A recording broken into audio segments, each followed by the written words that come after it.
All right, here we go. It is podcasting time. I'm James Pikeway. He's Glenn Power. This is the Powerworks Podcast. And for the next little bit, we're going to be talking about cars and stuff. And, a huge warm welcome to everyone who's joining us through whichever streaming network that might be. And as well to the folks here in Dubai on 100.3, the home of new sport conversation. Great to have you guys and gals along with us. Enjoy the ride. It's going to be a lot of fun. We got lots to talk about. Yeah, it's actually incredible the amount of stuff going on these days.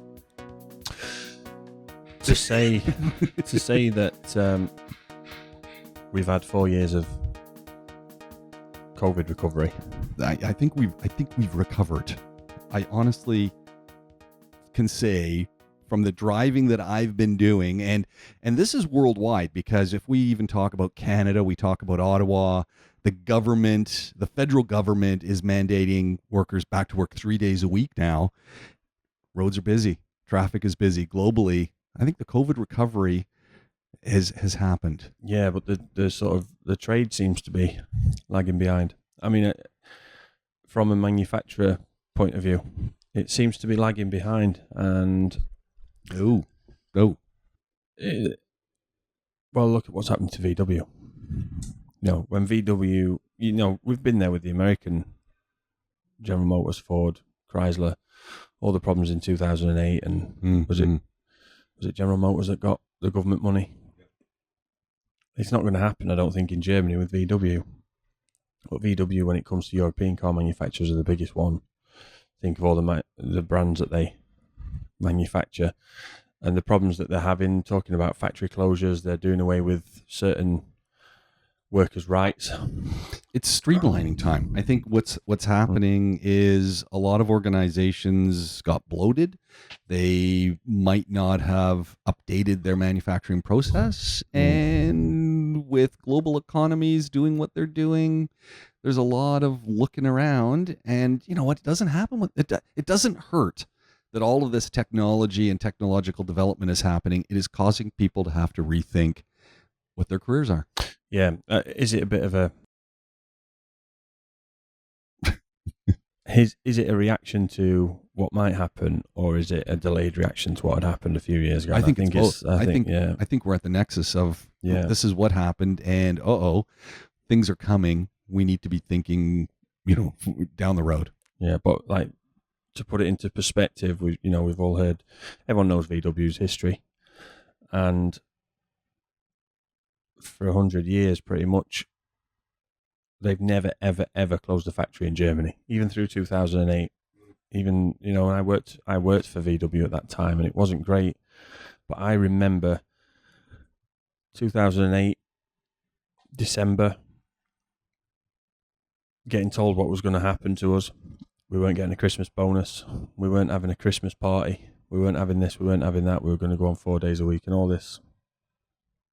And we got money as a dealership from VW. We got money from them. We got money from them. They arranged everything with Castrol. We got money from Castrol, from our oil supplier. And that was 2008. As we call it, the crash that happened then. But they still didn't close any factories down, and they were supporting all the dealerships. And now they're talking about closing factories, and I think it's 87, 90 years, something like that. The better part of 100 years, and they've never done it, and now they're doing it. And it tells you, well, how do you come back from that? Because you're not going to increase the production. Why would production increase? Why would production of cars increase? I don't understand why it would. The only sort of saving grace for vehicle manufacturers at the moment is because of this, and in my opinion, stupid push to all EV. Because of the current state of technology for batteries, the cars don't last 6-7 years. Then they're needing to be replaced. Forced obsolescence.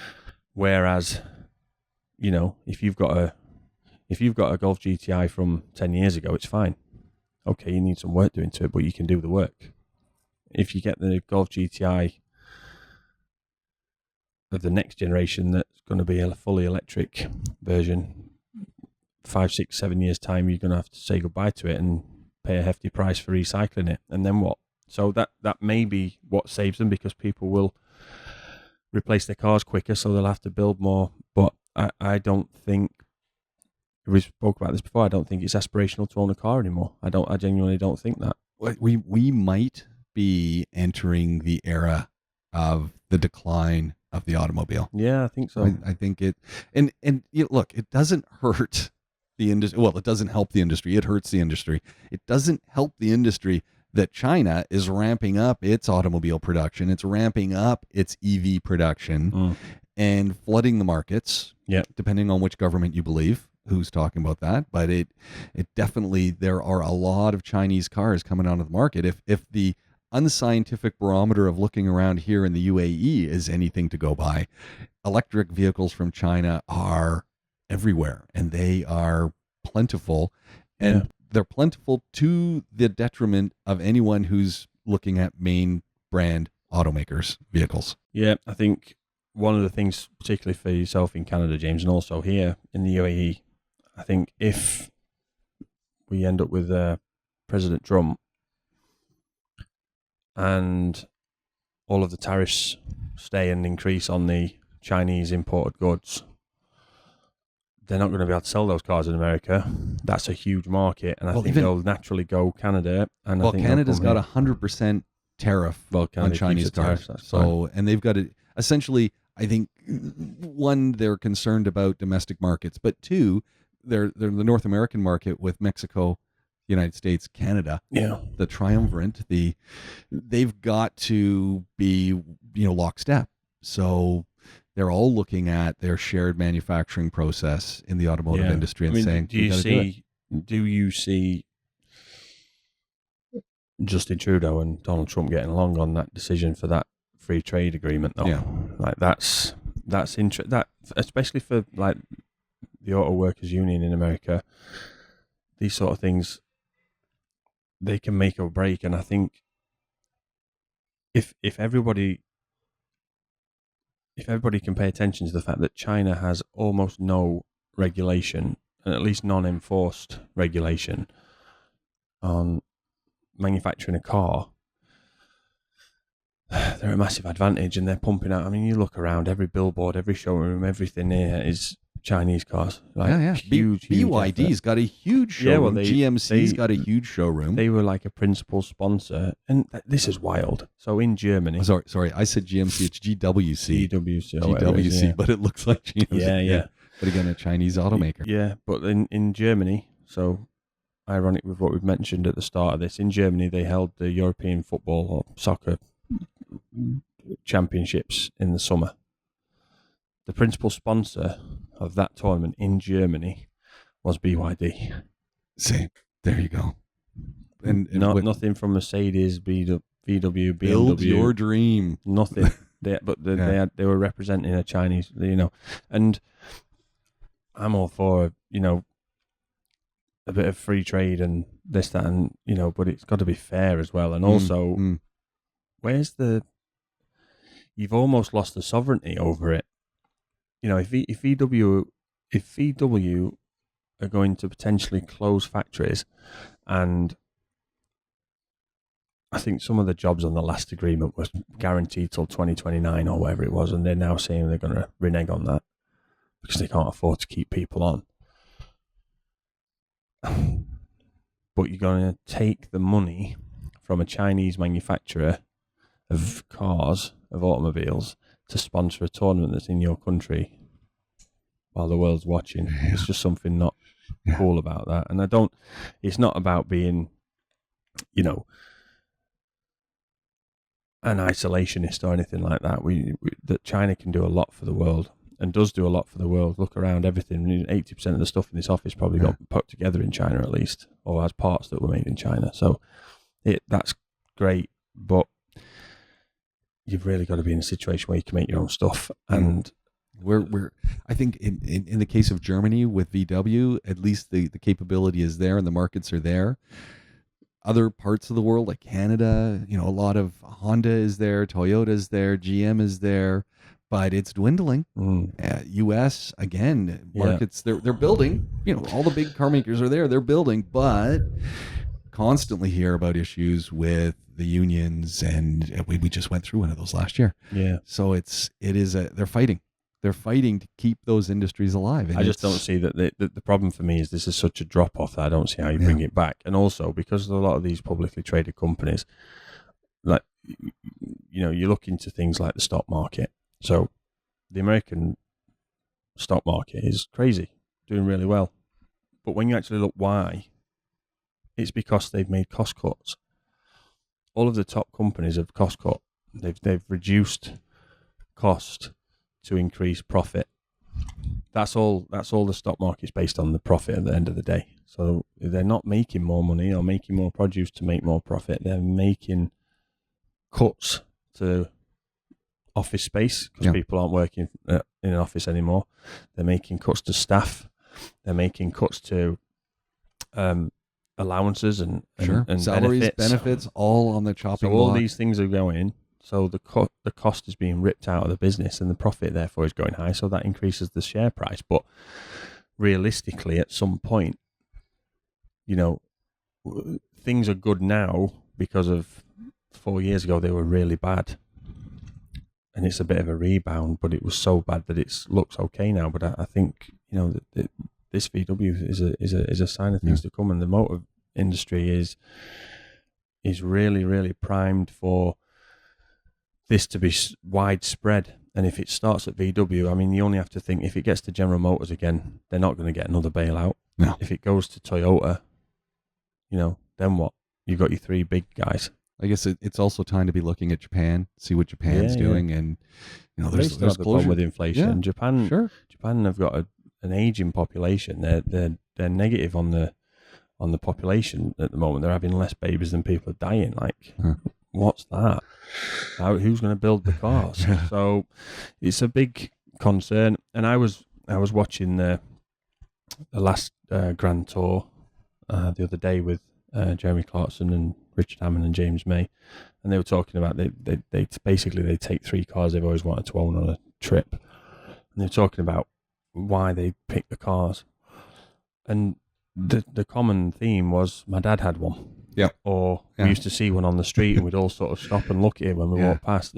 Unfortunately, kids nowadays don't have that thought of a car. I want everyone right now just to take a second and think, okay, dream car, if you could have that car, it doesn't have to be a supercar, it could be anything. What car would it be? And just think about this for a second. Yeah. What would yours be? I'd probably go back to my Golf, I think. Yeah? Yeah, I'd go back to my Golf. In terms of cars that my dad had, the coolest car my dad had was not very long in my life, because between me and my three siblings, there's only 6 years. Right. So it went from he could have a normal car to he needed a van very quickly. But the coolest car he had, I remember, it was a Ford Sierra, which I just remember the green lights in it and it being a new thing to me. Yeah. But if I was going to have a car that he'd had, that would be the one I'd have. But, you know, do people think that way? I mean, what would you go for? I would go for, and if Joey Woo Woo is listening, in fact, I know Joey Woo Woo is listening. We'll talk about Joey in just a second. I would go for an Uncle Walter, Uncle Connie vehicle, which would be a Lincoln Town Car, 1975. See, a big bad boy. But you could probably find, well, no, you could definitely find one of those. Yeah. You could find one of those. You'd pay a lot of money for it. Yeah. Like, I'd have to go and pay stupid money for a Sierra, but you could find one. I would absolutely love one of those.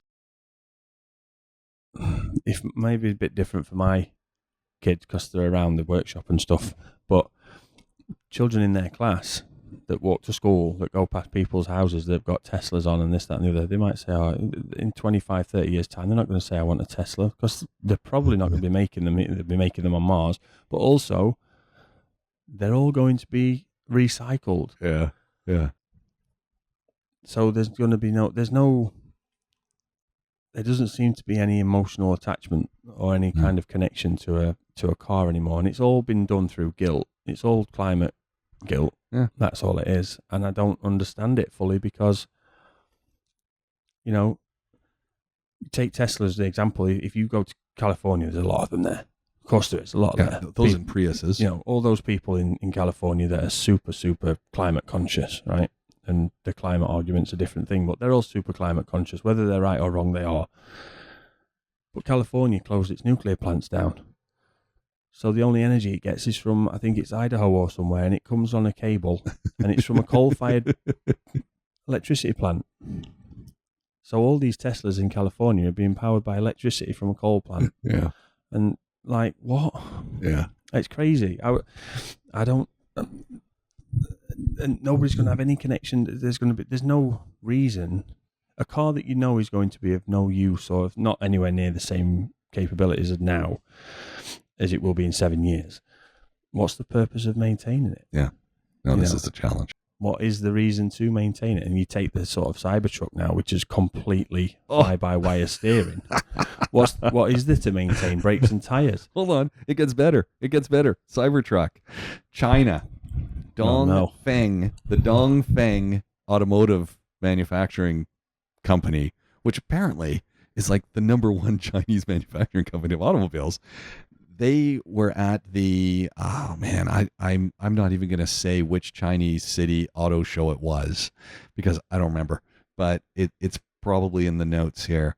They were showing. In fact, I'm going to go to the link. Clicked on the link. It was the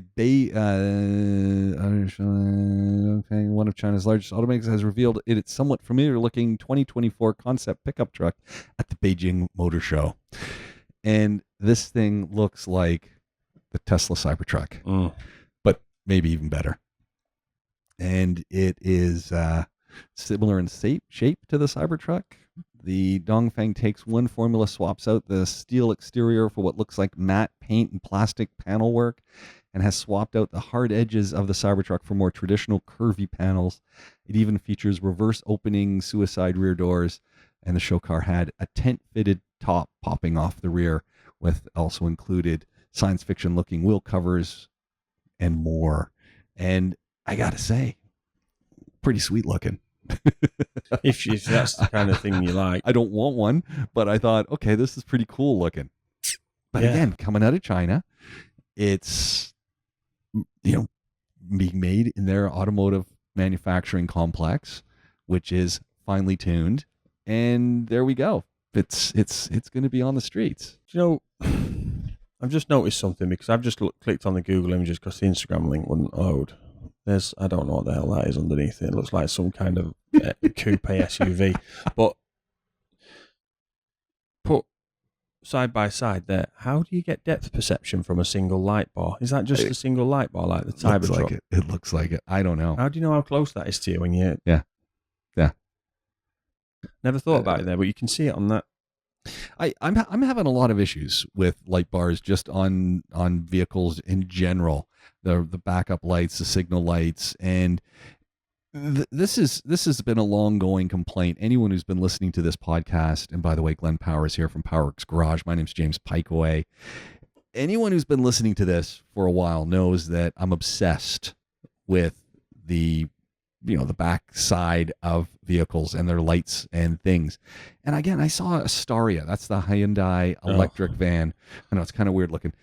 So I saw a Staria yesterday, and it's got a giant LED light panel on both sides of the rear door. Yeah. And the signal light comes on, and it's 9 LEDs near the bottom. And I'm going, you got to be joking. It's 9 LEDs. And I think the brake lights weren't much more. So I'm kind of going, how do I know if someone's turning? Yeah. And especially in this country where people are literally right on you at all times of the day, and doesn't matter how empty the road is, someone's tailgating you. I need to see those signal lights. And shouldn't they be giant and the brake lights be giant? So, that it seems to me the running lights, if the running lights had been on, if it was dark, they were the biggest part of that array. So that just drives me nuts that there doesn't seem to be any rule, regulation, any standardization. It's, as long as it's there, maybe there's a minimum size it has to be. Yeah. But there it was. Yeah. I just think of the cost of replacing it. Well, only after talking to you, and I think everyone who's buying these vehicles needs to think about this, because the LEDs are going to fail eventually. Yeah. And you can't just like now, if you're driving an older vehicle like I am, and like many of us are, just, the folks who are going back and forth to Sharjah, you've probably got an older vehicle. I shouldn't say that. It makes sense too, but the mileage you're putting probably. on. Yeah. And you need to replace the rear brake light or the signal light. It's a bulb. Someone goes in, takes out the bulb. Same with your headlights, takes out the bulb, and away you go. And that's all you got to do. Well, you might have to take off part of your grill, but still, you can replace it. The LEDs, you got to replace the whole package, and that can't be cheap. So No. Lights haven't been great for a long time. The back ends are usually not too bad. But that being said, the new Q5 for next year has got. So we're all used to the outer brake lights and then the third brake light in the spoiler usually. Yeah. So the new Q5 has got an extra brake light. Of course it does. Inside the spoiler that projects onto the rear screen. Oh. Now in Europe that will say Quattro, which is pretty cool. Yeah. For about 6 months, and then that'll be enough. Not allowed. No, sorry. In America it'll say Quattro. In Europe they can't. They have to just have light, because in Europe that's classed as advertising. And how dare Audi have something that says Quattro on their car that's a Q5, so it is a Quattro. So do they do the same with the Mustangs that have the Mustang projected from the mirror windows? So it'd be the same kind of thing, but so you can't do that. So I guess that'd be advertised. I don't know. It's a Mustang. Not sure, but they can't have it say Quattro in Europe because it's. But yeah, that projects onto the glass, and it's like, yeah, okay, as much as you can. Like, it's a lot of the new Hyundais, they flash on the initial press, right? They flash like a race car. Yeah, it's kind of cool to give you that extra. I like that. Yeah, I think that's a good idea. That's probably the best. What's the best little piece of? Yeah, that's the best innovation design. on brake lights for a long time. Yeah, but the front. I mean, the best lights on any car on the road at the minute are the Range Rover ones. I hate to say it. I hate to say it because again, $48 million to replace them, but it's beautiful. Yeah, and just the way it works, and it's a they're really the best big on any car at the minute. But how much does it cost to replace them? No, exactly. Yeah, I mean, we had a BMW in that had an LED problem in the front right headlight. We had to change the whole thing. It was 8,000 dirhams. Get out of here. $8,000. Yeah, there's no workaround. LED had gone. I mean, you strip the headlight down and try and change the LED board or something, but on a car that's constantly monitored, you do something wrong and you end up with a warning light. So 8,000 dirhams for the front LED light. Yeah, that's a lot of money. Yeah, and you see, lights are one of those things that are hard to get second hand, because people have to remember a lot of second hand parts are because the car's been in an accident. Yeah. So normally the things that fail on those accidents are front end and rear end. Right. That takes the lights out. So it's very hard to get second hand on things like that. It's difficult. We've got it on the notes there. Well, and then just